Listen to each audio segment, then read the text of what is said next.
नमस्कार, भारत लाइव देख रहे हैं आप।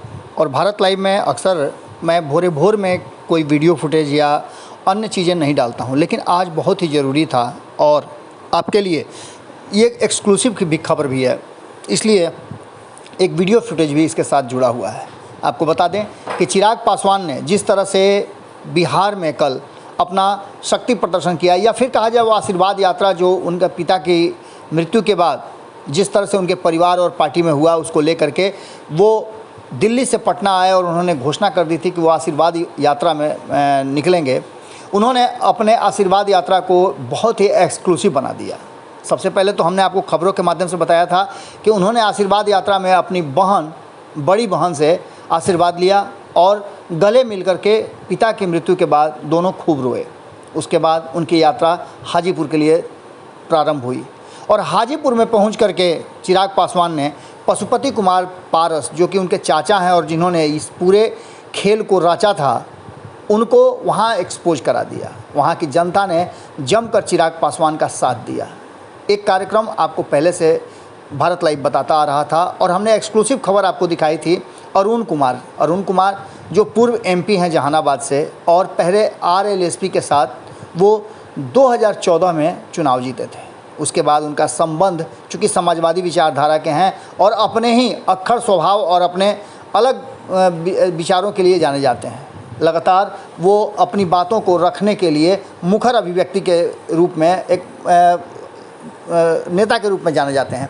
अब ऐसी स्थिति में आपको बता दें कि अरुण कुमार ने जिस तरह से पिछले एक सप्ताह से ऊपर जो घटनाएं घटी एलजेपी में, उसके बाद जो कुछ भी उन्होंने किया वो सब ने देखा है। उन्होंने प्रधानमंत्री तक को चिट्ठी लिख दी कि चिराग पासवान के साथ जो कुछ भी हो रहा है वो कहीं से उचित नहीं है। उसके बाद तो उन्होंने चिराग पासवान को हर तरह से सहयोग करने की बात कह दी। उसके बाद आपको बता दें कि उन्होंने जयंती के तौर पर और लोगों ने भी मनाया, लेकिन उन्होंने भी जयंती मनाने का प्लान रचा। आपने सुना होगा कि किस तरह से पटना में भी कई जगह रामविलास पासवान की जयंती मनाया जा रहा था। उसमें अरुण कुमार सिन्हा ने भी भव्य तैयारियां की थी रामविलास पासवान की जयंती मनाने का। शाम होते जैसे ही वहां से लौटे चिराग पासवान सीधे वो अरुण कुमार सिन्हा के पास पहुंचे और उनसे आशीर्वाद लिया। उसके बाद क्या कुछ कहा अरुण कुमार ने, आप देखिए हमारे रिपोर्टर सुमन सौरभ से बातचीत के दौरान क्या कुछ हुआ, क्या कुछ कहा और किस तरह से वो आगे अब सपोर्ट करेंगे, ये सारी बातें आप खुद सुन लीजिए। एक दिल्ली में एक गेट नहीं खुला था और पटना में एक गेट खुला है। साथ बैठे हैं अरुण कुमार जी, कैसे देख रहे हैं? मेरे एक चाचा गए, दूसरे चाचा का आशीर्वाद का हाथ मेरे सर पर है। खुशकिस्मत समझता हूँ अपने आप को कि आशीर्वाद यात्रा पर निकला हूँ और मुझे इतने बड़े बड़े महानुभावों का आशीर्वाद एक साथ प्राप्त हुआ। मुझसे खुशनसीबी समझता हूँ अपने आप को। खुशनसीब समझ रहे हैं। सर, सीधे तौर पे आपसे एक छोटा सवाल है। ये दरवाज़ा खुला है, बहुत तरह की बातें हो रही है, आशीर्वाद दे रहे हैं आज? आपको नहीं लग रहा? नहीं, खबर आ रही थी मीडिया जगत में, विलय की भी खबर आ रही थी। वो तो ठीक है, हमने कहा कि हम हैं चट्टान की तरह साथ खड़े हैं, साथ है। तो वो विलय और सिलय का क्या मतलब रह जाता है? चलिए सीधे तौर पे समझिए।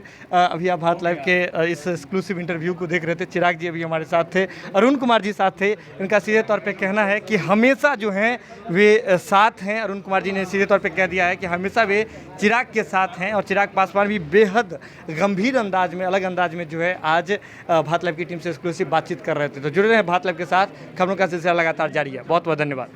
अगर ये वीडियो पसंद आई और वह बिहार के राजनीति और बिहारियत से सरोकार रखेनी तो सब्सक्राइब बटन दबा के चैनल के सब्सक्राइब कर ली। ओजे एगो घंटी बा, ओकरा बटन दबा देला से कुल सटीक और मारक खबर रुआ मुफ्त में मिल जाई। अगर रुआ पत्रकारिता के हमनी के नया प्रयोग में सहयोग कर चाहतानी तो ज्वाइन बटन दबा दी। पेटीएम नंबर नोट कर ली 9386816700। धन्यवाद।